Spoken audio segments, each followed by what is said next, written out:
मैं आप सबका अभिवादन करता हूं। एक आज्ञा आपसे मांगता हूं। मैं पिछले कुछ समय से कमर दर्द से पीड़ित हूं। मुझे बैठ के पढ़ने की अनुमति आप ताली बजाकर दे दीजिए तो मैं आपको। देखिए, अभी हमारे दो छोटे भाई कविता पाठ के लिए शेष हैं और मेरे जाने की व्यवस्था नहीं होती तो ये होता नहीं कि मैं उनसे पहले कविता पढ़ता। जो संचालन कर रहे हैं, हालांकि वो तो बहुत बोल चुके, नहीं भी पढ़ेंगे तो चलेगा। उन्होंने और प्रेरणा जी ने जो आपको सत्संग करके दिखाया, मुझे कई दिन याद रहेगा। लेकिन बुद्धि प्रकाश दाधीच हमारा श्रेष्ठ गीतकार, राजस्थानी भाषा का गीतकार, मुझे लग रहा है मेरे कारण उसके साथ अन्याय हो रहा है। लेकिन ये अन्याय न्याय में बदल सकता है कि मेरे बाद आप बहुत मन से आज का समापन हमारे छोटे भाई बुद्धि प्रकाश दाधीच के नाम कर दें। कोई उठेगा नहीं। मेरे कविता पाठ के बाद आप सब मन से उस छोटे भाई को सुनेंगे। मैं उस छोटे भाई से आप सब के सामने माफी मांगता हूं कि मेरे होते मैं कभी ऐसा अन्याय करता नहीं कि मेरे छोटे भाई रह जाएं और मैं उनसे पहले पढ़ लूं। मेरे जाने की मजबूरी नहीं होती तो मैं ऐसा नहीं करता। और योगेंद्र ये सोच रहा है कि अगर इसको पैसे वसूल नहीं किए तो क्या फायदा इसके बोला। सब जानता हूं। आप सब बहुत सचमुच अच्छा चेयरमैन साहब, मैं आपका बहुत बहुत आभार व्यक्त करता हूं। कोरोना काल के बाद एक तो इतना बड़ा कवि सम्मेलन मैं तो पहली बार कर रहा हूं। मैंने किए हैं और दो तीन लोग, लेकिन इतनी बड़ी भीड़ किसी कार्यक्रम में नहीं मिली। एक तो आपने यहां से ये घोषणा कर दी कि अब कोरोना समाप्त हो गया है, अब कहीं कोई कोरोना नहीं है। और उसकी शुरुआत अगर शाहपुरा करता है, यहाँ के चेयरमैन साहब करते हैं, योगेंद्र शर्मा का एक अवसर। और आपकी इस धरती के 3 बेटे मैंने सुने। योगेंद्र जी को सुना, अभी कैलाश भाई को सुना और दिनेश बंटी जी को सुना। जिस धरती पर 3 इतने श्रेष्ठ कवि हैं, वहां बाहर के कवि काहे बुलाए थे? ये तीनों ही अपने में कवि सम्मेलन है। सब बहुत श्रेष्ठ। अच्छा, मेरा संकट समझिए, सबने कितना अच्छा पढ़ा, शुरू से अब तक हंसते हंसते आप थक गए, ताली बजा बजा के आप थक गए, वीर रस सुनकर आप थक गए, गीत सुनकर आप थक गए। जिसका नंबर बाद में आता है, जानते हो उसका कष्ट क्या होता है? आपने कभी कोल्हू में गन्ने का रस निकलते देखा है सड़क पर? गन्ने को एक बार कोल्हू में डालते हैं, फिर उसी गन्ने को उठा के फिर से कोल्हू में डाल देते हैं, और जब वो गन्ना बिल्कुल खुक्कस खोई हो जाता है तब मुझसे कहते हैं कि अब इसमें तू रस निकाल के दिखा। मैं नींबू फंसा के कोशिश करता, आज वो काम पानी। मैं भी अपनी पारी, ये तारीफ सारे इसलिए कर रहे हैं कि मेरी इनसे बस उम्र ज्यादा है, इनसे उम्र ज्यादा है। बाकी कवियों से कविता में ये सब बड़े हैं। ये हमारे देश के संस्कार है, जिसकी उम्र ज्यादा हो उसकी तारीफ करते रहो कि वो भी पढ़ ले कुछ थोड़ा बहुत।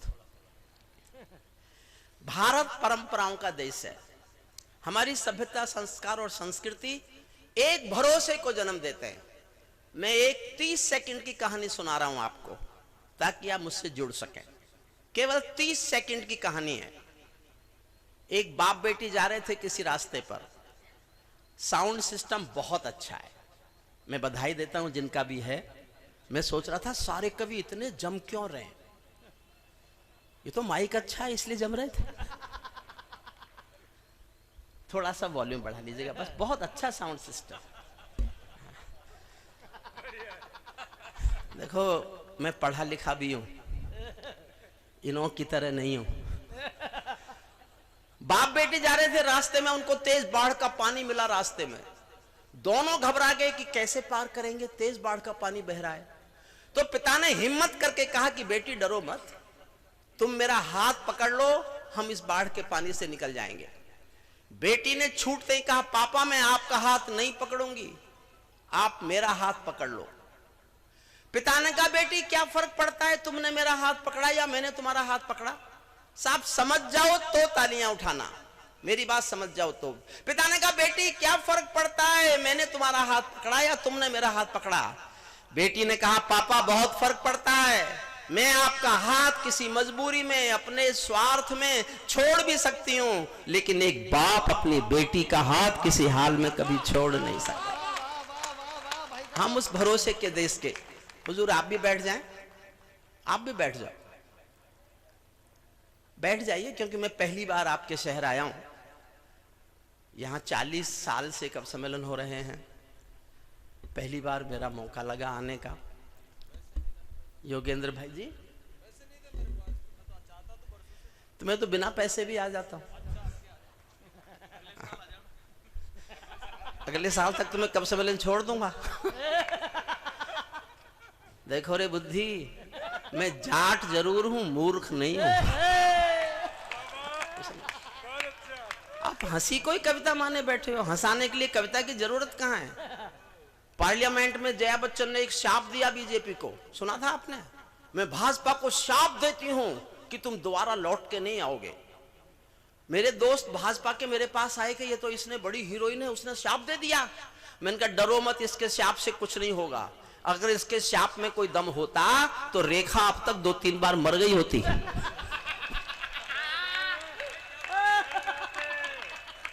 हास्यरस वालों में तुम्हारे पोस्टर उखाड़ भी सकता हूं। सब बहुत अच्छा पढ़ा, मैं तो देखिए अपना कोशिश कर रहा हूं। आज्ञा हो तो मैं भी छेड़ूं वीणा की झंकार अब है। मैं संकोची हो गया हूं, उम्र बहुत हो गई, 70 साल से ज्यादा, तो अब मुझे तालियों के लिए कहने में संकोच होने लगा है। तो जब मैं कहूं कि मैं संकोची हूं तो इसका अर्थ यही है कि मैं भी ताली सुनना चाहता हूं। अरे योगेंद्र, तुम अपने शहर में इतना जम के हमको कोई डिप्रेशन क्यों दे रहे थे भाई? अपने शहर में हम भी जम जाते हैं, अपने लोग होते ही हैं सामने ताली बजाने के लिए, और सबको मन से आपने सुना। बेटा बैठ जाओ, कहीं मैं इसलिए बोल रहा हूं कि तुम व्यवस्थित हो जाओ, कोई खड़ा मत होना। मैं पहली बार आया हूं, इसलिए मेरे बारे में आप ज्यादा जानते नहीं हैं। मैंने जिन सरकारों पर लिखा है ना, वो बैठ गई।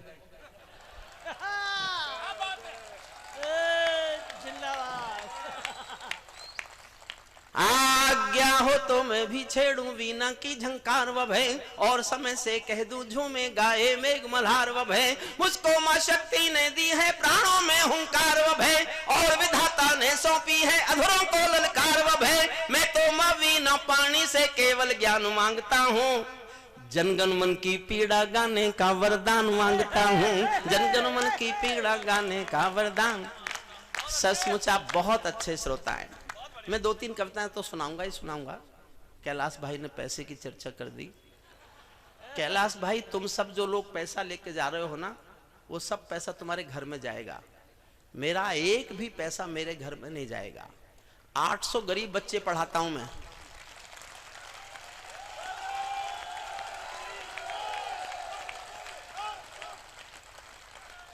और हो सकता है कुछ कवियों के बच्चे भी मेरे यहीं पढ़ने आए, क्योंकि मेरे अपने नहीं हैं।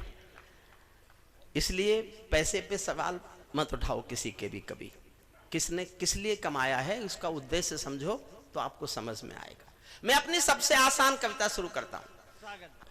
सबसे आसान कविता शुरू करता हूं। सबसे आसान कविता आप सुन लीजिए, उसके बाद में अपनी सबसे नई कविता सुनाऊंगा जो मंच के एक भी कवि ने नहीं सुनी, एक भी कवि ने, किसी ने भी। और मैं समापन करूंगा शहीदों पर। मेरी एक कविता है जो मुझे बहुत अच्छी लगती है, उससे मैं समापन करूंगा। जितना समय मुझे योगेंद्र ने दिया है उतना समय पढ़ने की कोशिश करूंगा, आप बस साथ दीजिएगा। सबसे आसान कविता मैं आपको पहले सुना रहा हूं। मैं भी जी, मैं पहले उससे भी आसान कविता सुना रहा हूं। आप जो कहेंगे मैं पढ़ दूंगा। उससे भी आसान कविता, मैं सबसे आसान कविता पहले सुना रहा हूं। ये आदरणीय प्रेरणा जी बहुत अच्छा पढ़ रही थी, लेकिन मोबाइल ज्यादा देखती हैं। मेरा सब कवियों से निवेदन है, मैंने सबके लिए बहुत तालियां बजाई हैं, सबको बहुत ध्यान से सुना है, मैंने उनको भी बहुत ध्यान से सुना, सबको मन से सुना है मैंने, और प्रेरणा जी को तो बहुत ध्यान से सुना है। उन गीतों को भी ध्यान से सुना जो मेरी समझ में नहीं आए, क्योंकि सुनना ही पड़ता जी। बुद्धि प्रकाश में पहले पोस्टर हटा रहा हूं जो लगा के तुम चले गए और लोग। योगेंद्र, अपने शहर में इतनी तालियां, आपने सोचा होगा आप रिकॉर्ड बनाएंगे अपने शहर में ज्यादा जम के। जब तुमको मालूम था कि मैं आया हुआ हूं, काहे मेहनत कर रहे थे भाई? मैं भी गीत सुना सकता हूँ शबनम के अभिनंदन के, मैं भी गीत सुना सकता हूँ शबनम के अभिनंदन के, मैं भी ताज पहन सकता हूँ नंदन वन के चंदन के, लेकिन जब तक पगडंडी से संसद तक कोलाहल है, तब तक केवल गीत लिखूंगा जनगण मन के क्रंदन के, तब तक केवल गीत लिखूंगा जनगण मन के क्रंदन के। जब पंछी के पंखों पर हो पहरे बम के गोली के, जब पंछी के पंखों पर हो पहरे बम के गोली के, जब पिंजरे में सुर कोयल की बोली के, जब धरती के दामन पर हो दाग लहू की होली के, कोई कैसे गीत सुना दे बिंदिया कुमकुम रोली के, कोई कैसे गीत सुना दे बिंदिया कुमकुम रोली। मैं झोपड़ियों का चारण हूँ, आंसू गाने आया हूँ। मैं एक किसान का बेटा हूँ, झोपड़ी में पैदा हुआ। झोपड़ी झोपड़ी के आंसू, आंसू की वेदना, वेदना की त्रासदी, त्रासदी की विसंगति, गाते हुए मुझे 48 साल हो गए। लेकिन मैं किसान का बेटा हूं। मैं जिस भी दिन कविताएं सुनाता हूं, मैं जनता को बताता हूं कि मैं किसान का बेटा हूं। जानते हो क्यों? मैं एक बार लाल किले में कविताएं सुना रहा था, चौधरी देवीलाल जिंदा थे, हरियाणा के मुख्यमंत्री थे। मेरी कविताएं सुनकर मंच पर आ गए और माइक लेके भाषण दिया कि अगला प्रधानमंत्री किसान का बेटा होना चाहिए। मैं उसी दिन से देश को बताता फिर रहा हूं कि मैं किसान का बेटा हूं। ये तो मुझे बाद में पता चला कि पहले चाय वाले का नंबर है। मैं इंतजार में चला गया। ये दो लोग जो घूम रहे हैं, ये पार्लियामेंट नहीं है जिसका मन करे कहीं भी घूमने लगे। ये शाहपुरा की अदब की महफिल है। अब मत उठना, वरना मणिपुर में मंत्री बनवा दूंगा। मैं झोपड़ियों का चार बुद्धि प्रकाश, मैं झोपड़ियों का चारण हूँ, आंसू गाने आया हूँ, घायल भारत माता की तस्वीर दिखाने ला। एक एक चित्र देखना, कहाँ बनेंगे मंदिर मस्जिद, कहाँ बनेगी राजधानी, कहाँ बनेंगे पूजा के घर, कहाँ बनेंगे राजधानी। मंडल और कमंडल पी गए सबकी आंखों का पानी, प्यार सिखाने वाले बसते मजहब के स्कूल गए। इस दुर्घटना में हम अपना देश बनाना भूल गए। कहीं बमों की गर्म हवा है और कहीं त्रिशूल जले, शाम चरैया सोले टंग गई, पंछी गाना भूल चले। और खुली तो पूरा भारत नाखूनों से त्रस्त मिला, जिसको जिम्मेदारी दी वो घर भरने में व्यस्त मिला, जिसको जिम्मेदार। तालियां कम मत करो साहब, तालियां तो आपको बजानी पड़ेंगी।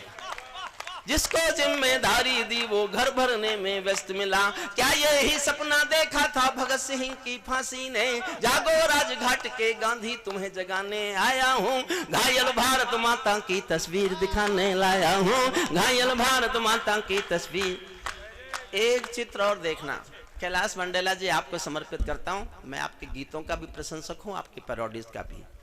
और योगेंद्र, मैं ऐसे ही नहीं कह रहा उसकी तारीफ में, उसने मुझे बुलाया इसलिए भी नहीं कह रहा। तारीफ तो मैं किसी की बड़े से बड़े राजा की नहीं करता जिससे कुछ लाभ होता हो, इसलिए तारीफ नहीं कर रहा। मैं योगेंद्र को जब सुनता था कुछ दिन पहले, मुझे लगता था हरिओम पवार का बचपन योगेंद्र के मुंह से बोल रहा है। लेकिन योगेंद्र, मैं आपके घर में मंडेला की उपस्थिति में कह के जा रहा हूं कि आज जब मैंने आपको सुना, मुझे लगा कि हरिओम पवार का भविष्य योगेंद्र के मुंह से बोल रहा है। मैं आपको बधाई भी देता हूं, शुभकामना भी देता हूं, आत्मीयता भी देता हूं। एक छंद सुनना, छठी पंक्ति आपके दिल में तीर की तरह चुभे तो तालियां आसमान भर उठाना।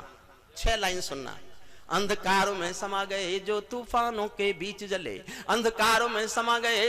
हुजूर वापस बैठो, आप वापस वहीं बैठो जहां से उठे हो, बैठ जाओ। आपने मेरा कहना नहीं माना। मेरे कविता पाठ में आपका खड़े हो जाने का साहस, इतनी हिम्मत पर तो अखिलेश यादव उत्तर प्रदेश में यश भारती दे देता था।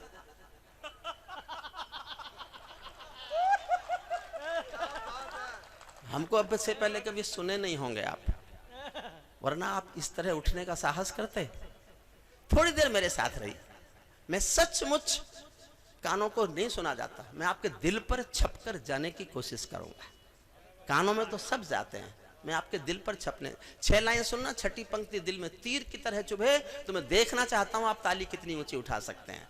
अंधकार में समा गए जो तूफानों के बीच जले, अंधकार में समा गए जो तूफानों के बीच जले, मंजिल उनको मिली कभी जो 4 कदम भी नहीं चले। क्रांति कथानक गौन पड़े हैं गुमनामी की बाहों में, गुंडे तस्कर तले खड़े हैं राजमहल की राहों में। यहाँ शहीदों की पावन गाथाओं को अपमान मिला, डाकू ने खादी पहनी तो संसद में सम्मान मिला, डाकू ने खादी पहनी तो संसद में सम्मान मिला।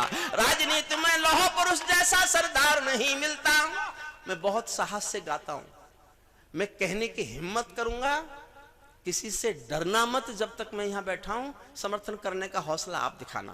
राजनीति में लौह पुरुष जैसा सरदार नहीं मिलता, लाल बहादुर जी जैसा कोई किरदार नहीं मिलता। अरे गहरे लट्ठू खैरे कंत्री बनकर बैठे हैं, लट्ठू खैरे कंत्री बनकर बैठे हैं, जिनको जेलों में होना था मंत्री बनकर बैठे हैं, जिनको जेलों में होना था मंत्री बनकर बैठे हैं। मैंने देशद्रोहियों का अभिनंदन होते देखा है, भगत सिंह का रंग बसंती चोला रोते देखा है। लोकतंत्र का मंदिर भी लाचार बनाकर डाल दिया, कोई मछली बिकने का बाजार बनाकर डाल दिया।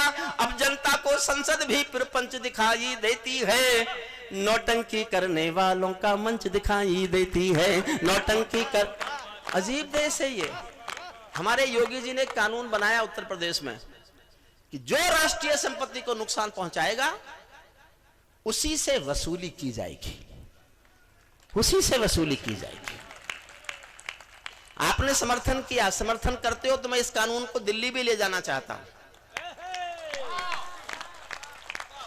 और योगेंद्र मैं कहना चाहता हूं, भारत की पिछले सत्र में 21 दिन संसद नहीं चली, 700 करोड़ रुपए का नुकसान हुआ जो जनता के टैक्स का था। ये 700 करोड़ रुपए हिंदुस्तान के सांसदों से वसूल किए जाने चाहिए जिन्होंने संसद में काम नहीं किया। कानून बनना चाहिए, कानून बनना चाहिए, ये कानून बनना चाहिए। ये मेरी इच्छा भी है, ये मेरी कोशिश भी है। गांधी जी के सपनों का ये कैसा देश बना डाला, गांधी जी के सपनों का ये कैसा देश बना डाला, चाकू चोरी चीर हरण वाला परिवेश बना डाला। हर चौराहे से आती हैं आवाजें संतरासों की, पूरा देश नजर आता था मंडी ताजा लाशों की। वे सिंहासन चला रहे थे गांधी जी के नारों से, मदिरा की बदबू आती थी संसद की दीवारों से, मदिरा की बदबू आती थी संसद की दीवारों से। अखबारों में रोज खबर थी चरमपंथ के हमलों की, आंगन की तुलसी दासी थी नागफनी के गमलों की। हत्याओं की अपहरणों की स्वर्णमयी आजादी थी, रोज गोडसे के गोली के आगे कोई गांधी था। संसद के सीने पर खूनी दाग दिखाई देता था, पूरा भारत जलियांवाला बाग दिखाई देता था, पूरा भारत जलियांवाला बाग। जब कोयल की डोली गिद्धों के घर में आ जाती है। शुद्ध राजनीति गा रहा हूं, शुद्ध राजनीति, क्योंकि मैं पढ़ा लिखा हूं। अच्छा, इस पर हंस रहे हैं, ये बुद्धि प्रकाश हंस रहा है। ये मैंने हंसने के लिए नहीं कहा साहब, ये सत्य है। मैंने अब से 25 साल पहले एलएलडी की थी। ये दुनिया की कानून की आखिरी पढ़ाई है। मैंने 40 साल एक यूनिवर्सिटी में प्रोफेसरी की है। जब मैंने एलएलडी की तो मैंने इससे पूछा बुद्धि प्रकाश से, इसका फोन आया, भाई साहब क्या डिग्री मिली है आपको? मैंने कहा एलएलडी की है। तो इसने मुझसे कहा बीएड नहीं कर सकते थे? क्योंकि ये खुद बीएड है। तब मुझे पता चला बिहार में इसने भी टॉप किया था। बहुत सारे, तू भी पढ़ लेता तो फिर तेरा भी पोस्टर उखड़ता। अखबारों में रोज खबर है चरमपंथ के। जब कोई राजनीति क्या है, जब कोयल की डोली गिद्धों के घर में आ जाती है तो बगला भक्तों की टोली हंसों को खा जाती है। जब जब भी जय चंदों का अभिनंदन होने लगता है, जब जब भी जय चंदों का अभिनंदन होने लगता है, तब तब सांपों के बंधन में चंदन रोने लगता है। जब फूलों को तितली भी हत्यारी लगने लगती है। मैं देश के अपने छोटे सब भाइयों को समर्पित करता हूं एक पंक्ति। इस कविता की मेरी सबसे संवेदनशील पंक्ति है, आप तक पहुंच जाए तो मैं इस पर भी आपका प्यार मांगता हूं।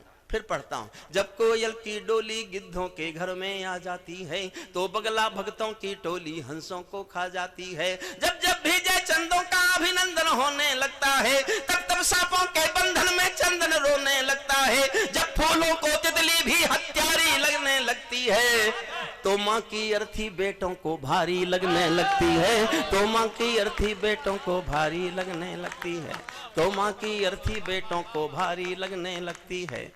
जो अच्छा कहते तो सबके खिलाफ बोलता रहता है, कभी नेताओं की तारीफ नहीं करता। ऐसे चेयरमैन साहब जैसे नेता मिले तो मैं तारीफ भी कर दूं। दूसरी बार जीते हैं ना चेयरमैन साहब, पहली बार कोई जीत सकता है तुक्के से, लेकिन अगर कोई दूसरी बार जीता है तो निश्चित रूप से समाज में उसने कुछ किया होगा। क्या होगा? देखिए, एक कविता पढ़ते पढ़ते मेरा गला थोड़ा खुल जाएगा, जब मैं 2 कविताएं सुना लूंगा तब गला खुल जाएगा, फिर मैं 6-7 कविताएं सुनाऊंगा।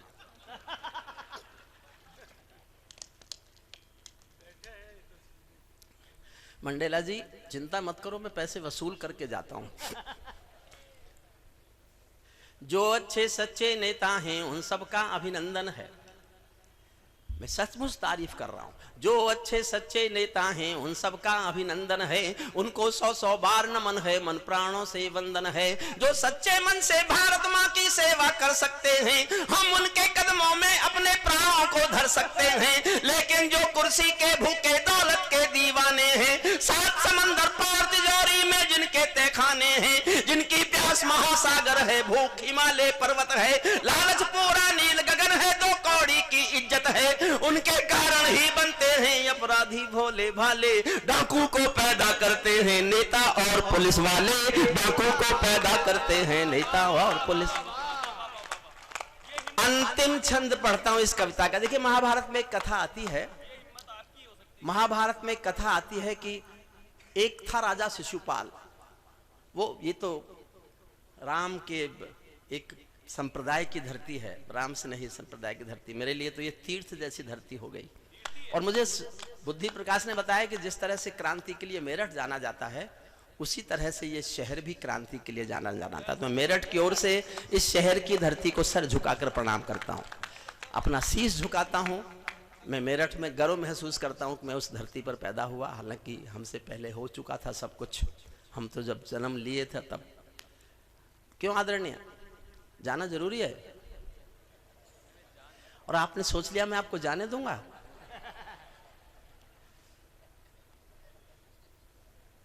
राजा शिशुपाल रोज कृष्ण को गाली देके बोलता था, जब देखो भगवान कृष्ण को गाली, जब देखो भगवान कृष्ण को गाली। तो भगवान कृष्ण से लोग पूछते थे, ये बहुत ताकतवर है क्या, इससे डरते हो क्या, ये तुमको गाली देता है तुम चुप रह जाते हो? तो कृष्ण ने कहा कि मैं चुप रह जाता हूं, ये मेरी बुआ जी का बेटा है। और एक दिन मेरी बुआ जी ने मुझे खाना खिलाते खिलाते मुझसे ये कसम ले ली, मुझसे वचन ले लिया कि मेरे इस बदतमीज बेटे की 99 गालियां कृष्ण माफ कर देना। तो मैंने बुआ को वचन दे रखा है, इसकी 99 गालियां माफ ही करूंगा, लेकिन अगर इसने 100वीं गाली दी तो सजा दूंगा। और आप जानते हैं, जिस दिन शिशुपाल ने 100वीं गाली दी, भरे दरबार में सुदर्शन चक्र से उसकी गर्दन काट दी गई। बस इस पर मैं इस कविता को समाप्त कर रहा हूं। एक पंक्ति के लिए मैंने कविता लिखी, अंतिम एक पंक्ति समझ जाओ तो यहां मैं समाप्त करके दूसरी कविता शुरू करूंगा। कोई कलाकारों के सर पर तलवारें लटकाता है, 99 गाली। कोई कलाकार, मैं भी गिन रहा हूं, एक वाक्य बोलता हूं, मैं भी राजनीति के अपराध गिन रहा हूं, कोई करे। कोई कलाकारों के सर पर तलवारें लटकाता है, कोई वंदे मातरम के गाने पर नाक चढ़ाता है, कोई हिमालय ताजमहल का सौदा करने लगता है, कोई गंगा यमुना अपने घर में भरने लगता है, कोई तिरंगे झंडे को फाड़े फूके आजादी है, कोई गांधी को भी गाली देने का अपराधी है, कोई चाकू भोंप रहा है संविधान के सीने में, कोई चुगली भेज रहा है मक्का और मदीने में, कोई ढांचे का गिरना यूएनओ में ले जाता है, कोई भारत माँ को ढेर की गाली दे जाता है, लेकिन 100 गाली होते ही शिशुपाल कट जाते हैं। तुम भी गाली गिनते रहना, जोर सिखाने आया हूँ, घायल भारत माता की तस्वीर दिखाने लाया हूँ, घायल भारत माता की तस्वीर। देखो साहब, ताली बजवाने वाली कविताएं तो बहुत है मेरे पास। मैंने एक नई कविता लिखी है, मैं अपने मंच के सारे छोटे भाई बहनों को मैं उस कविता को सुनाना चाहता हूँ। बिल्कुल नई कविता, किसी ने भी नहीं सुनी, क्योंकि मुझे पढ़ने का मौका ही नहीं मिला। उसके बाद कोरोना आ गया, कवि सम्मेलन होने बंद हो गए, और मैं तो सचमुच इतने कविताएं सुनाने के लिए कम तरसा, जनता की तालियां सुनने के लिए ज्यादा तरसा हूं 2 साल में। लेकिन वो इच्छा, देखिए मैं एक बात और कहता हूं, कविता सुनाऊंगा आपको। योगेंद्र में बिना कहे जाऊंगा तो मेरे मन पर बोझ रहेगा। आपने जिस मन से सबको पहले कवि से अब तक जिस तरह से आपने अमन अक्षर का एक श्रेष्ठ गीत सुना, मंडेला जी के, सबने बहुत अच्छा पढ़ा। योगेंद्र का एक अपना स्वर है वो, और चेतन जी और संदीप शर्मा का एक उसका श्रेष्ठ एक भगवा आतंकी नहीं है, एक ये एक बड़ा एक ये भी एक खोज है, शोध जैसा है। हम सशक्त होकर ये कह सकते हैं कि ये आरोप गलत है। सबने हमारा देवेंद्र, वो तो पत्नी से बहुत दुखी है। अरे मेरी तरह रहता तूने शादी की क्यों? मेरी ससुर का दुखी, मेरी सास का ये दुखी, मेरी साली का ये दुखी। अरे भैया घर से बाहर निकल। सचमुच आपने जिस मन से सुना, मैं दिल से कह के जा रहा हूं। मैं 30 साल लाल किले में गया हूं, लेकिन जिस मन से शाहपुरा ने पहली बार मैं तो आया, पहली बार मैंने कविता सुनने का मन देखा, वो कैलाश मंडेला की चाहे 40 साल की मेहनत रही हो, जिस तरह से आपने कविताएं सुनी है। मैं अपने लाल किले के 30 साल के 30 कवि सम्मेलन, चेयरमैन साहब आपके इस एक कवि सम्मेलन पर न्योछावर करने की घोषणा करता, वरना रात के 2 बजे जनता कविता सुन ले। तो साहब रात के 2 बजे खुले आकाश में अगर इतने लोग कविता के लिए बैठे हैं, तो कविता के पास कुछ तो होगा, कुछ तो होगा कविता के पास। ये खत्म होती धारा नहीं है, ये एक शाश्वत धारा है। मैं एक बिल्कुल नई कविता सुना रहा हूं, गंभीर कविता है। मुझे राजेश जैन चेतन जी ने कहा कि रिस्क है नई कविता सुनाने का। मैंने कहा रिस्क का ही दूसरा नाम हरिओम पवार है। मैं रिस्क ले रहा हूं, लेकिन मन से जुड़ जाएंगे तो मैं आप तक पहुंच जाऊंगा। शीर्षक कविता में आ जाएगा, और मैं मंच को सबको समर्पित करता हूं, क्योंकि किसी ने भी नहीं सुनी। संदीप तुमने भी, किसी ने भी नहीं सुनी। पैरों में अंगारे बांधे, सीने में तूफान भरे, पैरों में अंगारे बांधे, सीने में तूफान भरे, आंखों में 2 सागर आंजे, कई हिमालय शीश धरे। ये मुखड़ा है। पैरों में अंगारे बांधे, पैरों में अंगारे बांधे, सीने में तूफान भरे, आंखों में 2 सागर आंजे, कई हिमालय शीश धरे। मैं धरती के आंसू का संतरास नहीं तो क्या गाऊं, मैं धरती के आंसू का संतरास नहीं तो क्या गाऊं, खूनी तालिबानों का इतिहास नहीं तो क्या गाऊं, खूनी तालिबान। आपको यह विषय अच्छा लग रहा है तो पूरा सदन एक बार मेरा समर्थन करें। मैंने बहुत लंबा अध्ययन करके कविता लिखी है। मैं जीवन भर विद्रोही रहा हूं, जीवन भर विद्रोह किया है मैंने, और ये कविता मेरी पूरी दुनिया के खिलाफ है। मैं पूरी दुनिया से विद्रोह कर रहा हूं। आप फिर से सुनना। पैरों में अंगारे बांधे, सीने में तूफान भरे, आंखों में 2 सागर आंजे, कई हिमालय शीश धरे। मैं धरती के आंसू का संतरास नहीं तो क्या गाऊं, खूनी तालिबानों का इतिहास नहीं तो क्या गाऊं, आगामी तूफानों का आभास नहीं तो क्या गाऊं, दुनिया के दादाओं का उपहास नहीं तो क्या गाऊं, दुनिया के दादाओं का उपहास नहीं तो क्या गाऊं। नई सदी परमाणु बम के गहने पहने बैठी है। ठीक है योगेंद्र, आपको सौंपता हूं, सबको सौंपता हूं। देखिए इस एक कविता को मेरे मन से सुन लीजिए, फिर अगली कविता में आपको इतनी बोझिल नहीं सुनाऊंगा, लेकिन ये मेरा मन है। मैंने नई कविता लिखी है, आप बहुत अच्छा सुन रहे हैं, इसलिए आप लोग इस कविता को, मेरा मन अपने को मैं रोक नहीं पाया। मैंने आपका मन देखकर इस कविता का चुनाव किया है। मैंने कहीं नहीं पढ़ी, 2-3 जगह पढ़ी है बस, अभी छोटी छोटी भीड़ में, इतनी भीड़ में कहीं नहीं पढ़ी। नई सदी परमाणु बम के गहने पहने बैठी है, नई सदी परमाणु बम के गहने पहने बैठी है, घायल धरती माँ अंबर से पीड़ा कहने बैठी है। पुरवैया बम बंदूकों का जहर उगलते देखी है, पुरवैया बम बंदूकों का जहर उगलते देखी है। विस्फोटों की गर्म हवा से नदी उबलते देखी है। नदी समंदर घाटी पर्वत झरने सब बेनूर मिले, कुदरत की सुंदरता के आभूषण चकनाचूर मिले, कुदरत की सुंदरता के आभूषण चकनाचूर मिले।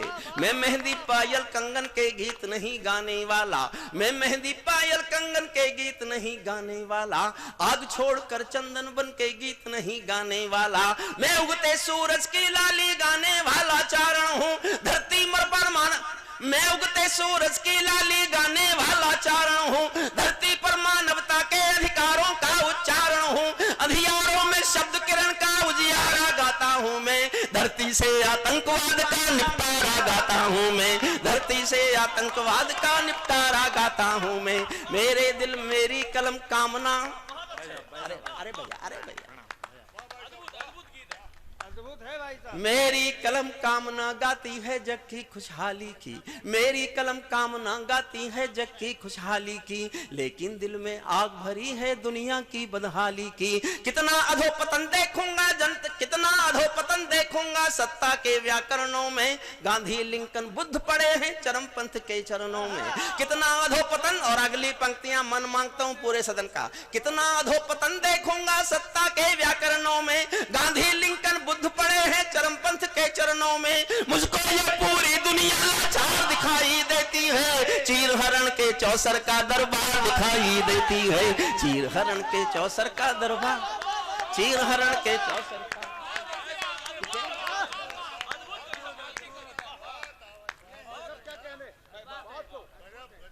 मैं सब आपको दिल से नमन करता हूं कि मेरी नई कविता को आपने स्वीकार किया। अभी शुरू नहीं की कविता में, अब कविता शुरू कर रहा हूं।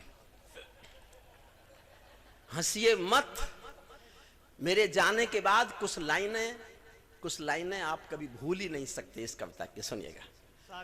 मुझको ये पूरी दुनिया लाचार दिखाई देती है, चीर हरण के चौसर का दरबार दिखाई देती है, गंधारी की धरती पर भूचाल दिखाई देता है, अफगानों का जनजीवन बदहाल दिखाई देता है, काबुल घाटी पंचशील तक धुआं दिखाई देता है, मानव अधिकारों का अंधा कुआं दिखाई देता है, तोप तमंचों से घायल परिवेश दिखाई देता है, तोप तमंचों से घायल परिवेश दिखाई देता है, खूनी के पंजों में देश दिखाई देता है। दुनिया का इस यूएन विश्वास टूटते देखा है, यूएनओ में दुनिया का विश्वास टूटते देखा है, बंदूकों के बल पर कोई देश लूटते देखा है, बंदूकों के बल पर कोई देश लूटते देखा है, बंदूकों के बल पर कोई देश लूटते देखा है। मले समीरा मौसम मादम खोर मिला, नारी का तन मन पीड़ित घनघोर मिला, संविधान के समावेश के संविधान को फाड़ दिया, बंदूकों पर खूनी झंडा गाड़ दिया। मैं आंसू में जीवन की अभिलाषा गाता फिरता हूँ, अग्निवंश के चारण कुल की भाषा गाता फिरता हूँ, अग्निवंश के चारण कुल की भाषा गाता। विद्रोह है दुनिया के खिलाफ, दुनिया वालों आने वाला समय तुम्हें दुत्कारेगा, दुनिया वालों आने वाला समय तुम्हें दुत्कारेगा, महाशक्तियों की चुप्पी पर थूकेगा धिक्कारेगा, दुनिया के दादा आतंकों से लड़ने में चूक गए, तालिबानी एटम की सत्ता के मुंह पर थूक गए, तालिबानी एटम की सत्ता के मुंह पर थूक गए, तालिबानी आतंकों की शैली गढ़ने वाले हैं। ध्यान से सुनना तालिबानियों का इतिहास, तालिबानी आतंकों की शैली गढ़ने वाले हैं, तालिबानी बर्बरता की सीढ़ी चढ़ने वाले हैं, तालिबानी यादों में लादेन छिपा कर बैठे हैं, अपनी आंखों में पिंडी के नैन छिपा कर बैठे हैं, तालिबान ये भारत के जानहरण की दर्द भरी दुर्घटना है, काबुल के दूतावासों में विस्फोटों की घटना है, इनके कारण हम जेलों से कातिल छोड़े बैठे हैं, ये गौतम बुद्धा की प्रतिमा बम से तोड़े बैठे हैं, ये गौतम बुद्धा। मैं जानता हूं सबको इतिहास नहीं पता होगा, लेकिन जिनको मालूम है वो मेरा साथ दीजिए। इनके कारण हम जेलों से कातिल छोड़े बैठे हैं, ये गौतम बुद्धा की प्रतिमा बम से तोड़े बैठे हैं। इनको कोई शर्म, इनको जग की लोक लाज की शर्मो हया नहीं भाती। नारी इनको नारी उत्पीड़न पर कोई दया नहीं आती। तालिबानों की बेशर्मी शर्म पड़ी पानी पानी। दहशतगर्दों के कोड़ों से पिटती है दादी नानी। इनको कोई फर्क नहीं है उनके जीने मरने की। औरत केवल काया भर है बच्चे पैदा करने की। औरत केवल काया भर है बच्चे पैदा करने की। इनके पापों को अल्लाह भी माफ नहीं कर सकता है। इनका दामन सात समंदर साफ नहीं कर सकता है। अफगानों की धरती पर एक चीख सुनाई देती है। हर अफगानी सीने पर बंदूक दिखाई देती है। मैंने भू पर मानवता के प्राण अटकते देखे हैं। जवियानों के पहियों से भी लोग लटकते देखे हैं। जवियानों के पहियों से भी लोग लटकते, ठीक है, जवियानों के पहियों से भी लोग लटकते देखे हैं। इनकी सत्ता सिर्फ नशे से चलती है। इनकी धरती गांजा भांग उगलती है। ये पूरी दुनिया को नशा पिलाते हैं, खुद जलते हैं और संसार जलाते हैं। मैं ऐसे सब ड्रगबाजों के पाप बताता फिरता हूँ। अग्निवंश के चारण कुल की भाषा गाता फिरता हूँ। जहां बंदरों के हाथों में बंदूकें आ जाती हैं, अफगानिस्तान गा रहा हूं। जहां बंदरों के हाथों में बंदूकें आ जाती हैं, रोटी के बंटवारे में फिर बिल्ली खाई जाती हैं। पुच्छल तारा जब अंबर को ज्ञान सिखाने लगता है, पुच्छल तारा जब अंबर को ज्ञान सिखाने लगता है, तो जुगनू चंदा मामा में दोष गिनाने लगता है। तो जुगनू चंदा मामा के दोष गिनाने लगता है। बंदूकों के बल पर कोई जब सत्ता पा जाता है, लाशों की सीढ़ी पर चढ़कर राजभवन आ जाता है, उसको केवल अल्प समय का भोग मिलेगा ताजों का। मैं घोषणा करके जा रहा हूं, जो पढ़े लिखे लोग हैं वो याद कर लेना, 3 महीने बाद तालिबान का शासन अफगानिस्तान से खत्म हो जाएगा। लेकिन जिसका आएगा वो इनसे भी बुरे हैं। लेकिन वहां एक खेल चलेगा, मेरी बात सुनना। लेकिन इनको अल्प समय का भोग मिलेगा ताजों का। जैसे छीना छिन जाएगा राजभवन सरताजों का। जैसे छीना छिन जाएगा और क्यों, वजह सुनना और अच्छी लगे बात तो ताली बजाना। जैसे छीना छिन जाएगा राजभवन सरताजों का। चाहे देर खुदा कर दे लेकिन अंधेर नहीं करता। चाहे देर खुदा कर दे लेकिन अंधेर नहीं करता। घायल शेर सवारों को खाने में देर नहीं करता। घायल शेर सवारों को खाने में देर नहीं करता। गुंडों का गठजोड़ हो गई है दुनिया, हथियारों का होड़ हो गई है दुनिया। 16 दूनी 8 हो गई है दुनिया, पूरी बंदर बाट हो गई है दुनिया। मैं दुनिया को भगवत गीता ज्ञान सिखाता फिरता हूँ। अग्निवंश के चारण कुल की भाषा गाता फिर। अब आगे देखना साहब, जिनको इतिहास पढ़ा हो वो समर्थन करेंगे। मंच का प्यार चाहिए। तालिबानी जिनके अब्बा का तुम थे अमेरिका, तालिबानी जिनके अब्बा का तुम थे अमेरिका, इनको रूस से लड़वाने के खाका तुम थे अमेरिका। इनकी ट्रेनिंग इनका पोषण भूल गए क्या अमेरिका? अपनी खुदगर्जी में शोषण भूल गए क्या अमेरिका? तुमको अपने पापों के ही अंक मिले हैं अमेरिका। अपने पाले सांपों के ही डंक मिले हैं अमेरिका। अपने पाले सांपों के ही डंक मिले हैं अमेरिका। तुमने जिनका अंत लिखा था उन्हें जिलाकर चले गए। किस लिए आए थे अफगानिस्तान में 20 साल पहले? कि तालिबानियों से देश को बचाना है। और किया क्या? तुमने जिनका अंत लिखा था उन्हें जिलाकर चले गए। आतंकों के साए को तुम हाथ हिलाकर चले गए। भोले भाले अफगानों का हृदय तोड़कर चले गए। तुम जहरीले सांपों के घर में दूध छोड़कर चले गए। जहरीले सांपों के। और 2 लाइन जो थोड़ा बहुत भी इंटरनेशनल पॉलिटिक्स जानते हैं वो मेरी बात को पकड़ेंगे। तुम जहरीले सांपों के घर दूध छोड़कर चले गए। भोले भाले अफगानों का हृदय तोड़कर चले गए। जिस दिन काबुल से अमरीकी हाथ छूटते देख लिया, हमने दुनिया के दादा का दम्भ टूटते देख लिया। हमने दुनिया के दादा का दम्भ टूटते देख लिया। मैं दुनिया को बतलाता हूँ अमेरिका की चतुराई। दोहा में ही लिख डाली थी समझौते की चौपाई।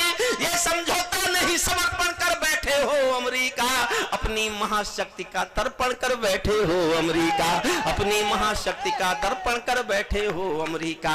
अमेरिका अपने चालों में जकड़े जाते हैं, अमेरिका खुद अपनी ही चालों में जकड़े जाते हैं। इनके अश्वमेध के सारे घोड़े पकड़े जाते हैं। क्या अमेरिका यूं ही अपने रिश्ते नाते तोड़ गया, अपने हथियारों को हेलीकॉप्टरों को छोड़ गया? सच तो ये है अमेरिका ने बहुत दोगला पेच दिया, भोले भाले अफगानों को तालिबान को बेच दिया, भोले भाले अफगानों को हारा तो भारत भी है।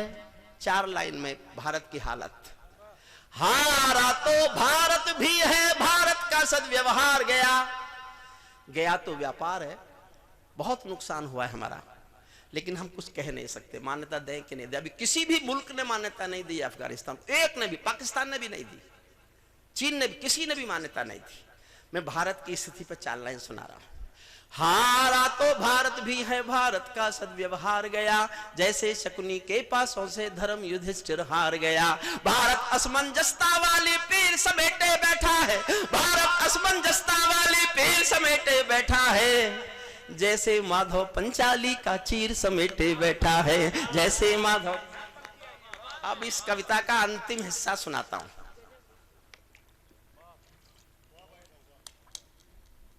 अब नहीं कहूंगा ताली बजाओ, जैसे किसने, योगेंद्र ने कहा, किसने कहा था कि नहीं, संदीप ने कहा था कि आप में हिम्मत है तो ताली बजाने से खुद को रोक के दिखाओ। संदीप, ये मैं कहता अच्छा लगता हूं,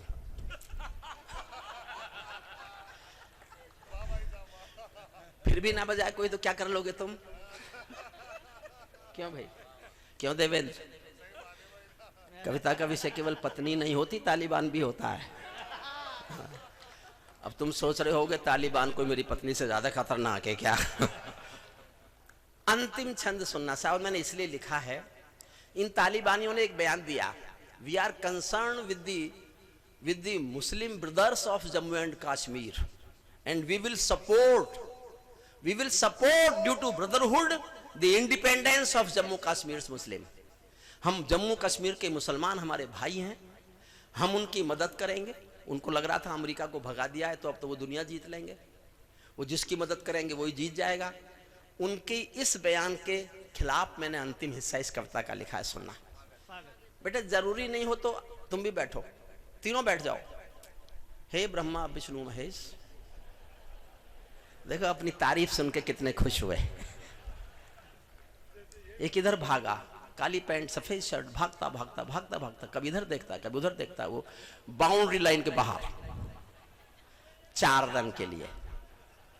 अंतिम छंद सुनना और उसके बाद में एक शहीदों पर कविता सुनाऊंगा। अभी मेरा समय बहुत बाकी है, अभी तो मैं कई कविताएं सुनाऊंगा। चंद्रशेखर आजाद सुना दूंगा, आपकी इच्छा है तो। जी देखिए, आज बुद्धि प्रकाश ने जो बड़प्पन दिखाया, मैं सचमुच ये हंसी में नहीं कह रहा, इस छोटे भाई ने जो बड़ापन दिखाया है, मैं जीवन भर ऋणी रहूंगा। अगर वो पढ़ता तो मैं जो ट्रेन जो मुझे पकड़नी है मेरी छूट जाती, लेकिन मेरे बाद आप उसको बहुत प्यार से सुनेंगे, बहुत प्यार से सुनेंगे, लेकिन तब सुनेंगे जब मैं बंद करूंगा।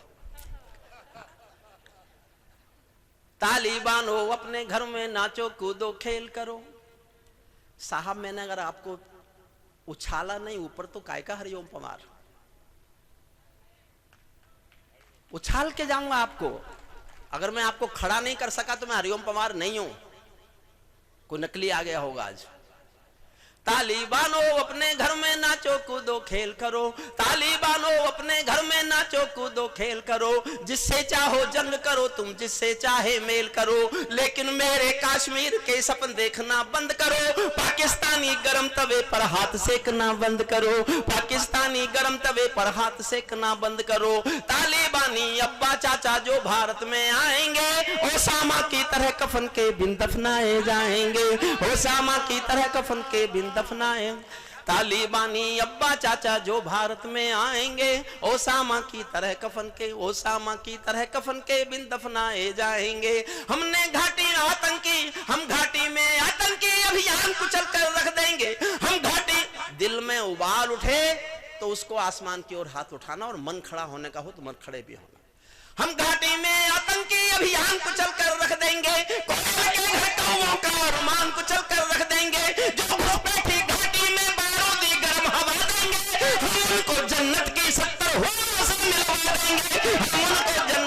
70 हूरों से, हम उनको जन्नत की 70 हूरों से मिलवा देंगे।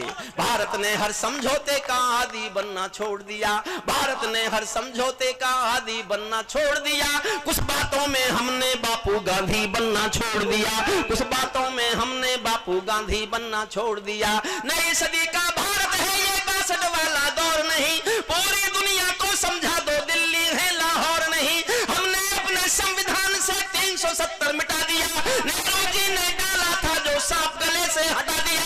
उसी के उत्तर घर में घुसकर चोट से देना सीख लिया, पुलवामा का उत्तर बालाकोट से देना सीख लिया, पुलवामा का उत्तर बालाकोट से देना सीख, उरी का उत्तर घर में घुसकर चोट से देना सीख लिया, पुलवामा का उत्तर बालाकोट से देना सीख लिया। रावलपिंडी के दिल में जब खोट दिखाई देता है, रावलपिंडी के दिल में जब खोट दिखाई देता है, उनको सपनों में भी बालाकोट दिखाई देता है, उनको सपनों में भी बाला।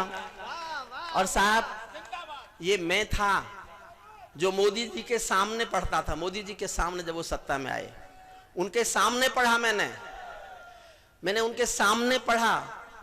मैं चारण हूं चौराहों पर आंख लाल कर पूछूंगा, सिंहासन के गृहबान में हाथ डालकर पूछूंगा, जो भूखों के लिए किए हो काम बता दो मोदी जी, काले धन के गद्दारों के नाम बता दो मोदी जी।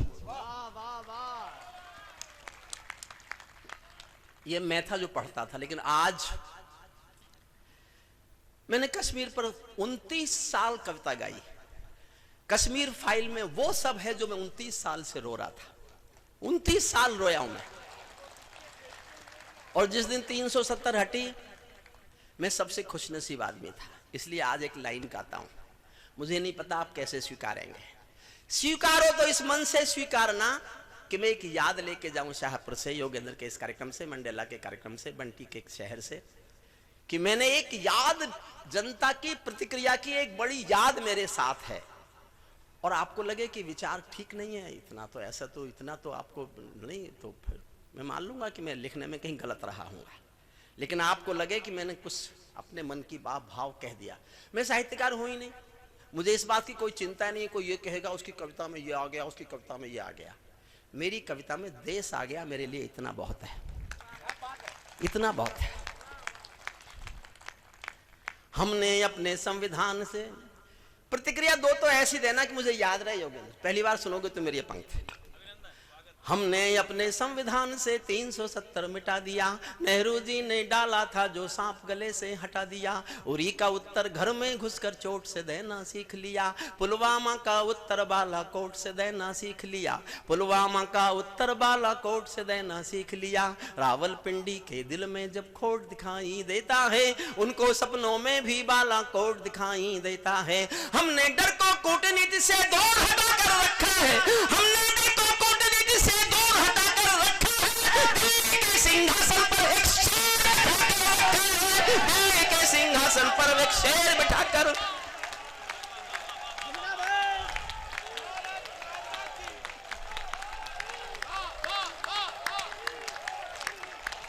सल्यूट करता हूं आपको, सल्यूट करता हूं आपको। आखिरी लाइन और सुन लो, बस आखिरी लाइन, आखिरी लाइन, आखिरी लाइन, आखिरी लाइन। हमने डर को कूटनीति से दूर हटाकर रखा है, दिल्ली के सिंहासन पर एक शेर बिठाकर रख। और जो योगेंद्र ने कहा वही कह रहा हूं।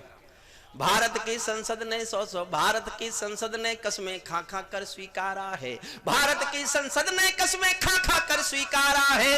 पाकिस्तानी कब्जे वाला सब कश्मीर हमारा है, पाकिस्तानी कब्जे वाला अपना होने वाला है। मोदी है तो मुमकिन है कल ये सच होने वाला है, मोदी है तो मुमकिन है कल ये सच होने वाला है। हम भी दुनिया के दादा हैं, हम भी दुनिया के दादा हैं, गीत सुनाता फिरता हूँ, अग्निवंश के चारण कुल की भाषा गाता फिरता हूँ, अग्निवंश के चारण कुल की भाषा। चंद्रशेखर आजाद सुनना चाहते हैं कुछ लोग? मैं सुना देता हूं। कारगिल से समाप्त करेंगे, वो मेरे जीवन की सबसे अच्छी कविता है। उससे पहले मैं चंद्रशेखर आजाद सुना देता हूं, ये पुरानी कविता है जी। नहीं, वो आज का नायक बुद्धि प्रकाश दाधीच। तो चिंता मत करे, मैं तुझे बिना पढ़े पद्मश्री दिलाऊंगा आज। पेमेंट तो हो गया होगा ना?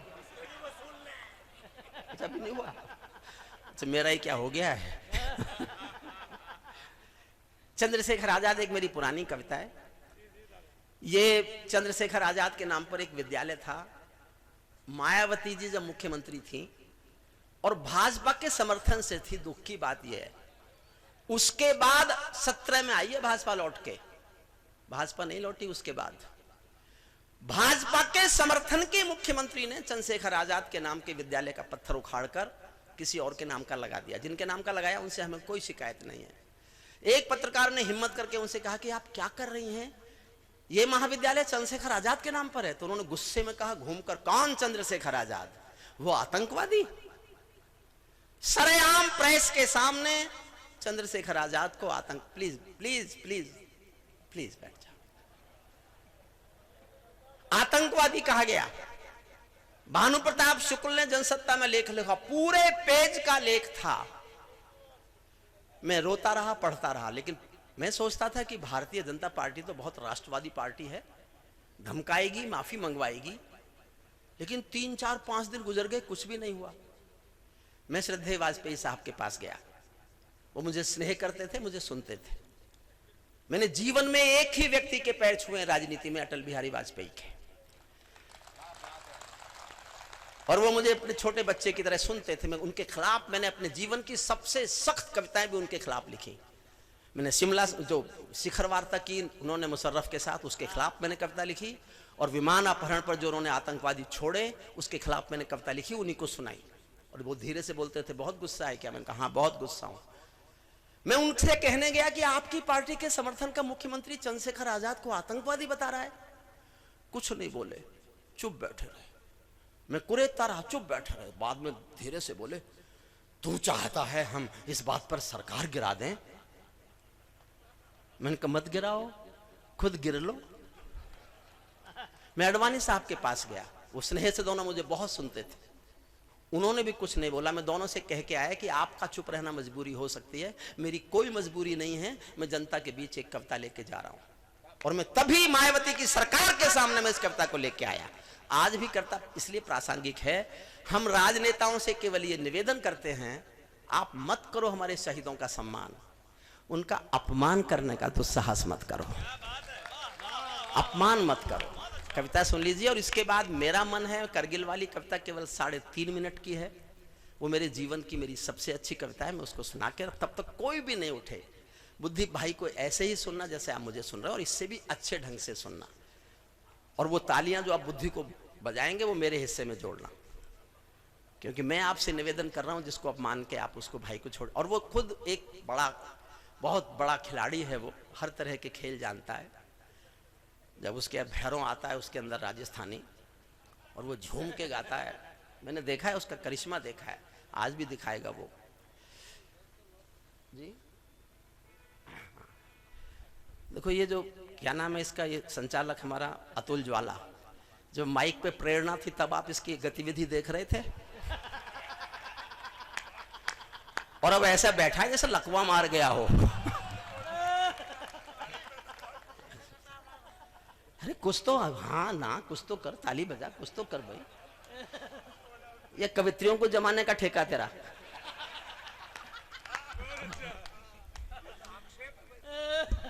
आक्षेप नहीं है, आरोप है सीधा सीधा।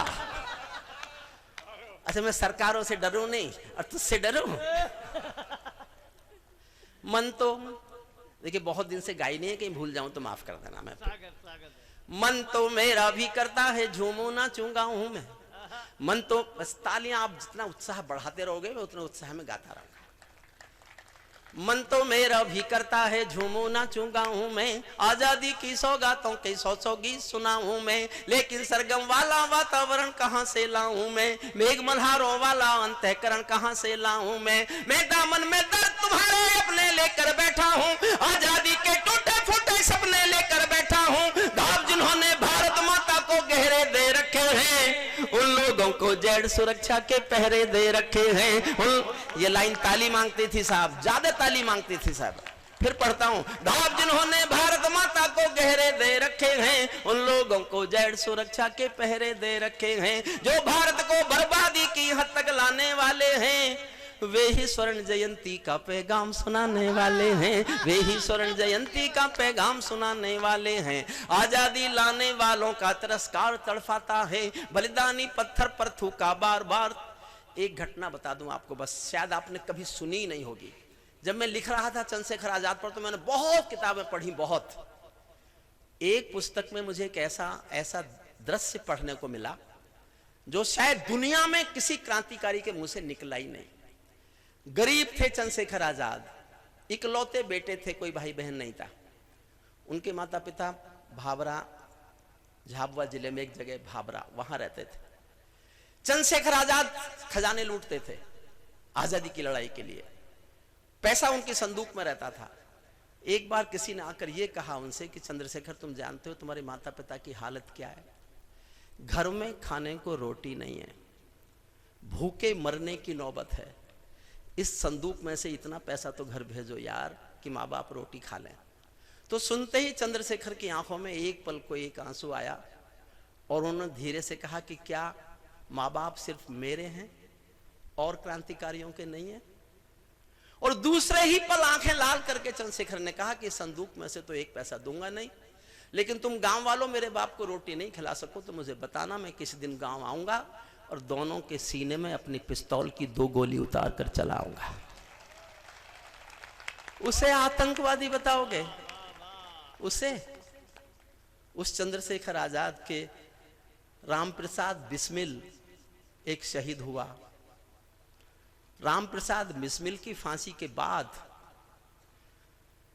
लगभग 14 साल उसकी मां को जनता ने पागल माने रखा, पागल, कि इसका बेटा डाकू है, जब तक देश आजाद हुआ। और रामप्रसाद बिस्मिल की बहन शाहजहांपुर में एक मंदिर के सामने फूल बेच करके जीवन काटती थी। ये इस देश में शहीदों को सम्मान मिला है। तब इस मेरी कविता को सुनिए। आजादी लाने वालों का तिरस्कार तड़फाता है, आजादी लाने वालों का तिरस्कार तड़फाता है, बलिदानी पत्थर पर थूका बार बार तड़फाता है, इंकलाब की बलबेदी भी जिनसे गौरव पाती है, आजादी में उस शेखर को भी गाली दी जाती है। आजादी में मन से सुन लीजिएगा, ताली बजाना मत बजाना, आपका दिल करे तो बजाते रहिए। आजादी में उस शेखर को भी गाली दी जाती है, मैं दिनकर की परंपरा का चारण हूँ, भूषण की शैली का अल्प उदाहरण हूँ, इसीलिए मैं दरबारों के गीत नहीं गा सकता हूँ, मैं पीड़ा की चीखों में संगीत नहीं ला सकता हूँ, मैं पीड़ा की चीखों में संगीत नहीं ला सकता हूँ। इससे बढ़कर और शर्म की बात नहीं हो सकती थी, मैंने रो रो कर कविता लिखी, इससे बढ़कर और शर्म की बात नहीं हो सकती थी, आजादी के परमाणु पर घात नहीं हो सकती थी, कोई बलिदानी शेखर को आतंकी कह जाता है, पत्थर पर से नाम हटाकर कुर्सी पर रह जाता है, पत्थर पर से नाम हटाकर कुर्सी पर रह जाता है, गाली की भी कोई सीमा है, कोई मर्यादा है, ये घटना तो देशद्रोह की परिभाषा से ज्यादा है, मेरी आंखों में पानी है, सीने में चिंगारी है, राजनीति ने कुर्बानी के दिल पर ठोकर मारी है, सारे वतन पुरोधा चुप थे, कोई कहीं नहीं बोला, लेकिन कोई ये ना समझे कोई खून नहीं खोला। कविता का सौंदर्य केवल यह है राजेश कि जब वो गाली दे रही होंगी चंद्रशेखर आजाद को, तो शहीदों की आत्मा कहीं स्वर्ग में, सब शहीदों की आत्मा सुन रही होगी, सबकी आत्मा सुन रही होगी कि आज देश में एक प्रदेश की मुख्यमंत्री हमको गाली दे रही है, उन पर क्या गुजरी होगी। बस इस सौंदर्य को जीना मेरे साथ। सारे वतन पुरोधा चुप थे, कोई कहीं नहीं बोला, लेकिन कोई ये ना समझे कोई खून नहीं खोला, सुनकर बलिदानी बेटों का धीरज डोल गया होगा, सुनकर बलिदानी बेटों का धीरज डोल गया होगा, मंगल पांडे फिर शोणित की भाषा बोल गया होगा, मंगल पांडे फिर शोणित की भाषा बोल गया होगा, सुनकर हिंद महासागर की लहरें तरफ गई होंगी, शायद बिस्मिल की गगनों की बहरें तरफ गई होंगी, नील गगन में कोई पुच्छल तारा टूट गया होगा, अशफाकुल्लाह की आंखों में लावा फूट गया होगा, अशफाकुल्लाह की आंखों में लावा फूट गया होगा, भारत आभू पर मरने वाला टोला भी रोया होगा, इंकलाब का रंग बसंती चोला भी रोया होगा, चुपके चुपके रोया होगा संगम तीरथ का पानी, आंसू आंसू रोई होगी धरती की चूनर धानी, एक समंदर रोई होगी भगत सिंह की कुर्बानी। क्या ये ही सुनने की खातिर फांसी झूले सेनानी, क्या ये ही सुनने की खातिर फांसी। और साहब मैंने जीवन का सर्वाधिक गुस्सा किया है कविता में, इससे अधिक गुस्सा मैंने कभी नहीं किया। मैं अपने गुस्से पर मोहर चाहता हूं। आपको लगे कि देश के किसी कलमकार को देश गाते समय इतना गुस्सा करने का हक है तो मेरे हक पर मोहर लगाना।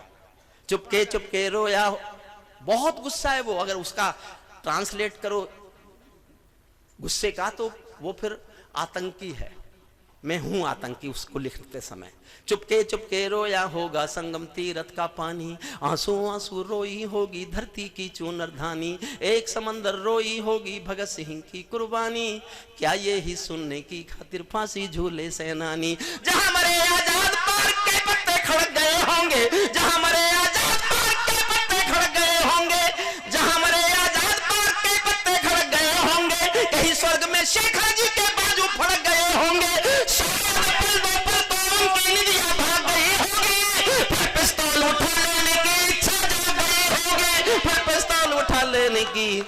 पिस्तौल उठा लेने की इच्छा जाग गई होगी। शेखर महायज्ञ का नायक गौरव भारत भूखा है, जिसका भारत की जनता से रिश्ता आज लहू का है, जिसने जीवन के दर्शन ने हिम्मत को परिभाषा दी, जिसके पिस्टल की गोली ने इंकलाब को भाषा दी, जिसने धरा गुलामी वाली क्रांति निकेतन कर डाली, आजादी के हवन कुंड की अग्नि चेतन कर डाली, जिसके कारण त्याग अलौकिक माता के आंगन में था, इकलौता बेटा होकर भी आजादी के रन में था, जिसको खूनी मेहंदी से भी देह रचाना आता था, आजादी का योद्धा केवल चने चबे ना खाता था। अब तो नेता परवसर के शहरों को खा जाते हैं और पुलों के शिलान्यास में नहरों को खा जाते हैं। अब तो नेता परवसर के शहरों को। और एक पीड़ा गा रहा हूं, भाजपा के समर्थन से थी, मैंने तब भी गाया, और उसके बाद 17 में लौटे जब जनता भूल गई तब भी मैंने लिखा।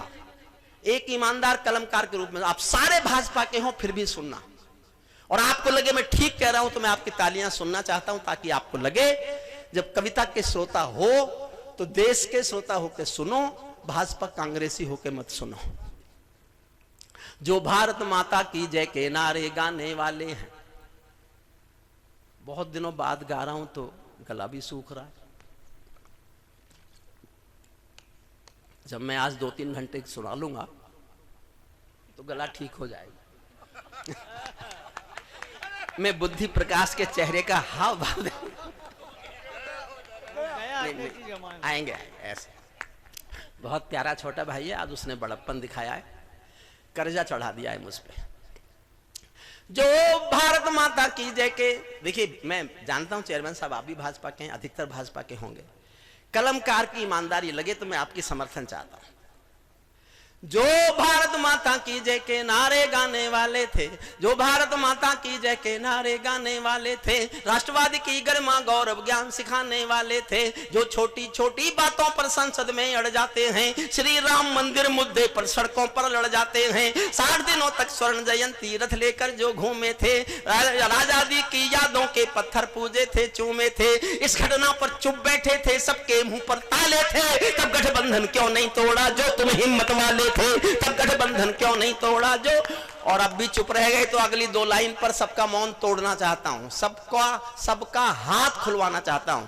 इस घटना पर चुप बैठे थे, सबके मुंह पर ताले थे, तब गठबंधन क्यों नहीं तोड़ा जो तुम हिम्मत वाले थे। तुम सत्ता में शामिल थे तो टूक डांट भी सकते थे, तुम सत्ता में शामिल थे तो टूक डांट भी सकते थे, जो जीभ शहीदों पर थूके वो जीभ काट भी सकते थे, जीभ शहीदों पर थूके वो जीभ। अंतिम छंद सुनना। जो सीने पर गोली खाने को आगे बढ़ जाते थे, भारत माता की जय कहकर फांसी पर चढ़ जाते थे, जिन बेटों ने आजादी के लिए कहानी दे डाली, आजादी के हवन कुंड के लिए जवानी दे डाली, दूर गगन के तारे उनके नाम दिखाई देते हैं, उनके स्मारक भी चारों धाम दिखाई देते हैं, उनके स्मारक भी चारों धाम दिखाई देते हैं। वे देवों की लोकसभा के रंग बने बैठे होंगे, वे सतरंगी इंद्रधनुष इंद्रधनुष के रंग बने बैठे होंगे, उन बेटों की याद भुलाने की नादानी करते हो। इंद्रधनुष के रंग चुराने की नादानी करते हो, इंद्रधनुष के रंग चुराने की नादानी करते हो, जिनके कारण ये भारत आजाद दिखाई देता है। अमर तिरंगा उन बेटों की याद दिखाई देता है। उनका नाम जुबां पर लो तो पलकों को झपका लेना, उनकी यादों के पत्थर पर 2 आंसू टपका देना। जो धरती में मस्तक बोकर चले गए, दाग गुलामी वाला धोकर चले गए, मैं उनकी पूजा की खातिर जीवन भर गा सकता हूँ। मैं पीड़ा की चीखों में संगीत नहीं ला सकता हूँ, मैं पीड़ा की चीखों। बहुत देखिए 3 बज गए, मेरी जाने की मजबूरी नहीं होती तो इतने अच्छे श्रोताओं को छोड़कर मैं 3 मिनट में एक कविता जल्दी से पढ़ देता हूँ करगिल के शहीदों पर। ये जो मैं गा रहा हूं ये मेरे आंसू की आग है। अब मैं अपने आग के आंसू दिखाना चाहता हूं। मेरी आग के आंसू भी हैं। मेरे मेरठ शहर में एक कैप्टन मनोज तलवार का पार्थिव शरीर आया था करगिल युद्ध में। मैं उसके संस्कार में गया था, बहुत भीड़ थी। पीछे खड़े होकर मैंने भीगी आंखों से एक छोटी सी कविता लिखी, वो सुन लीजिए। 3 या 4 मिनट की कविता है और फिर सब नहीं उठेंगे, बुद्धि भाई को सुनेंगे और अतुल ज्वाला भी सुनाएंगे।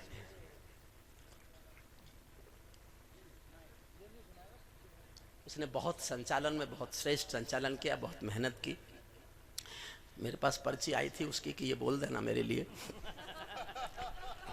हाँ। आदरणीय 3 मिनट और दे दीजिए बस प्लीज। 3 मिनट, 3 मिनट भी नहीं। सैल्यूट। मैं केशव का 5 जन्म भी गहन मौन में खोया हूं। देखो साहब, मैं सनातनी हिंदू हूं, भगवान राम को अपना देवता मानता हूं, कृष्ण को भी देवता मानता हूं, लेकिन मैंने देखे नहीं है। मैंने ना राम देखे ना मैंने कृष्ण देखे। ये हमारे देवता हैं मानता हूं, लेकिन मैंने ये देवता नहीं देखे। मुझे नहीं पता आप मुझसे सहमत होंगे कि नहीं, लेकिन मैंने जो देवता देखे हैं वो फौजी हैं जो सीमा पर वर्दी पहनकर खड़े हैं। ये हमारे रक्षक देवता हैं। मैं उन फौजियों को सल्यूट करके एक छोटी सी कविता सुनाना चाहता हूं। मैं केशव का 5 जन्म भी गहन मौन में खोया हूँ। उन बेटों की याद कहानी लिखते लिखते रोया हूँ। उन बेटों की याद कहानी लिखते लिखते रोया हूँ। जिस माथे की कुमकुम बिंदी वापस लौट नहीं पाई, चुटकी झुमके पायल ले गई कुर्बानी की यमराई। कुछ बहनों की राखी जल गई है बर्फीली घाटी में, वेदी के गठबंधन मिल गए हैं करगिल की माटी में। पर्वत पर कितने सिंदूरी सपने दफन हुए होंगे, पर्वत पर कितने सिंदूरी सपने दफन हुए होंगे। 20 बसंतों के मधुमासी जीवन हवन हुए होंगे। टूटी चूड़ी धुला महावर रूठा कंगन हाथों का, कोई मोल नहीं दे सकता बासंती जज्बातों का, कोई मोल नहीं दे सकता बासंती जज्बातों का। जो पहले पहले चुंबन के बाद लाम पर चला गया, एक पल का एहसास मेरे साथ जीना, इससे अच्छा मैंने जीवन में कुछ नहीं लिखा। जो पहले पहले चुंबन के बाद लाम पर चला गया, नई दुल्हन की से छोड़कर युद्ध काम पर चला गया। उनको भी मीठी नींदों की करवट याद रही होगी, उनको भी मीठी नींदों की करवट याद रही होगी। खुशबू में डूबी यादों की सलवट याद रही होगी, खुशबू में डूबी यादों की सलवट। और योगेंद्र, मैं आपकी धरती पर, मंडेला आपकी धरती पर ये कह के जाता हूं कि मैंने केवल जीवन में 1 लाइन अच्छी लिखी है, और मैं 1 लाइन का कवि मानता हूं खुद को आज भी। मुझे बहुत प्यार से तालियों से सहेज दोगे आप तो मैंने ऐसी 1 लाइन और लिख ली तो मैं घोषणा कर दूंगा मैं कवि हो गया हूं। अभी नहीं मानता। मैं अपने जीवन की सबसे अच्छी पंक्ति चेयरमैन साहब आपके इस कवि सम्मेलन को सौंपता हूं, सुनना। उनको भी मीठी नींदों की करवट याद रही होगी, खुशबू में डूबी यादों की सलवट याद रही होगी। उन आंखों की 2 बूंदों से 7 सागर हारे हैं, उन आंखों की 2 बूंदों से 7 सागर हारे हैं। जब मेहंदी वाले हाथों ने मंगल सूत्र उतारे हैं, जब मेहंदी वाले हाथों ने जब मेहंदी वाले हाथों ने मंगल सूत्र उतारे हैं। गीली मेहंदी रोई होगी छुपके घर के कोने में, ताजा काजल छूटा होगा चुपके चुपके रोने में। जब बेटे की अर्थी आई होगी सोने आंगन में, शायद दूध उतर आया हो बूढ़ी माँ के दामन में, शायद दूध उतर आया हो बूढ़ी माँ के दामन में। वो विधवा पूरी दुनिया का बोझा संसार में, पूरे संसार में कोई स्त्री अर्थी को कंधा नहीं देती। राजस्थान में ही भरतपुर जिले के पास एक गांव है अजान, वहां का एक बेटा शहीद हुआ, वीरेंद्र सिंह। ये कल्पना नहीं है, सत्य घटना है। जब पार्थिव शरीर लेके सेना आई तो उसकी पत्नी गायत्री देवी नाम है उनका, उन्होंने गांव वालों की मर्जी के खिलाफ, सेना के अफसरों की मर्जी के खिलाफ शादी के दिन वाले कपड़े पहने और शमशान घाट तक अपने पति की अर्थी को कंधा दिया। यह दुनिया की पहली घटना थी जब कोई औरत अर्थी को कंधा दे। मैंने एक लाइन लिखी है साहब, जो घटना दुनिया में पहली बार घटे वो तो स्वयं एक महाकाव्य है, उस पर कोई क्या लिखेगा। फिर भी मैंने एक लाइन लिखने की कोशिश की है, सहेज ना प्यार से। जब बेटे की अर्थी आई होगी सोने आंगन में, शायद दूध उतर आया हो बूढ़ी माँ के दामन में, वो विधवा पूरी दुनिया का बोझा सर ले सकती है, वो विधवा पूरी दुनिया का बोझा सर ले सकती है, जो अपने पति की अर्थी को भी कंधा दे सकती है, जो अपने पति की अर्थी को भी कंधा दे सकती है। मैं ऐसी हर देवी के चरणों में शीश झुकाता हूँ, इसीलिए मैं कविता को हथियार बनाकर गाता हूँ, इसीलिए मैं कविता को हथियार बनाकर गाता हूँ। जिन बेटों ने पर्वत काटे हैं अपने नाखूनों से, कल्पना करो कैसे लड़े होंगे -50 और +50 टेम्परेचर में। जिन बेटों ने पर्वत काटे, एक निवेदन करके जाता हूं मैं, टीवी पे कहीं जाऊं, किसी कब सम्मेलन में जाऊं, मैं एक हाथ जोड़ के निवेदन करता हूं, आपके आस पड़ोस के किसी गांव में कोई ऐसा परिवार जरूर होगा, मैं हाथ जोड़कर निवेदन करता हूं, अगर आपके आसपास ऐसा कोई परिवार रहता है तो आप कुछ लोग किसी त्योहार पर साल में एक बार उसके घर पर फूल और मिठाई लेकर जाना शुरू करो, जाना शुरू करो। उसको नहीं लगना चाहिए कि उसके परिवार को यह देश याद नहीं करता। और दूसरा निवेदन है, आप बस अड्डे बैठे हैं, हवाई अड्डे पर बैठे हैं, रेलवे स्टेशन बैठे हैं, कोई फौजी चाहे आर्मी का हो, चाहे नेवी का हो, चाहे एयरफोर्स का हो, वो वर्दी में आपके सामने से निकल रहा है तो एक बार खड़े होकर ताली बजा दो, उसको लगे कि पूरा देश उसकी छाती पर पीछे बैठा हुआ है। समाप्त करता हूं। जिन बेटों ने पर्वत काटे हैं अपने नाखूनों से, उनकी कोई मांग नहीं है दिल्ली के कानूनों से, जो सैनिक सीमा रेखा पर ध्रुव तारा बन जाता है, उस कुर्बानी के दीपक से सूरज भी शर्माता है। गर्म दहानों पर तोपों के जो सीने अड़ जाते हैं, गर्म दहानों पर तोपों के जो सीने अड़ जाते हैं, उनकी गाथा लिखने को अंबर छोटे पड़ जाते हैं, उनके लिए हिमालय कंधा देने को झुक जाता है, कुछ पर्वत उनके लिए हिमालय कंधा देने को झुक जाता है, कुछ पल को सागर की लहरों का गर्जन रुक जाता है, उस सैनिक के शव का दर्शन तीरथ जैसा होता है, चित्र शहीदों का मंदिर की मूरत जैसा होता है, चित्र शहीदों का मंदिर की। क्या ये देश उन्हीं का है जो सीमा पर मर जाते हैं? अंतिम केवल 8 लाइन सुन लो। क्या ये देश उन्हीं का है जो सीमा पर मर जाते हैं, अपना खून बहाकर टीका सरहद पर कर जाते हैं, कोई युद्ध वतन की खातिर सबको लड़ना पड़ता है, संकट की घड़ियों में सबको सैनिक बनना पड़ता है, जो भी कौम वतन की खातिर मरने को तैयार नहीं, उसकी संतति को आजादी जीने का अधिकार नहीं, उसकी संतति को। और अंतिम 4 लाइन चेयरमैन साहब, चौथी लाइन में ऐसी लिखना चाहता था जो नेता के खिलाफ मेरी सबसे सख्त लाइन हो, और लिखूं इतनी चालाकी से कि उनकी समझ में ना आए, और समझ में भी आए तो इतनी देर में आए जब तक मैं निकल जाऊं। आप मन पर, अपने दिल पर हाथ रखकर सोचना, क्या इससे ज्यादा सख्त बात कोई नेताओं को कह सकता है? मैंने कही है, और आप ताली बजाकर मुझे विदा कीजिएगा। लेकिन मेरा फिर अनुरोध है, मेरे छोटे भाई ने जो आज बड़प्पन दिखाया है उसको बनाए रखने के लिए, उसके श्रेष्ठ गीतों से, उसके राजस्थानी गीतों से, जो भी उसका मन करे उनसे आप समापन करेंगे। मैं उसका कर्जदार होके जा रहा हूं आज, मैं माफ़ी चाहता हूं। मैंने योगेंद्र को पहले बता दिया था, उसके बाद भी उन्होंने बुलाया, ये उनका बड़प्पन, जाने की व्यवस्था नहीं होती तो ऐसी जनता के बीच तो मैं अपनी जितनी मुझे कविताएं याद थी मैं आज सारी सुना के देख लेता कि याद आती हैं कि नहीं आती। लेकिन अंतिम पंक्तियां सुने।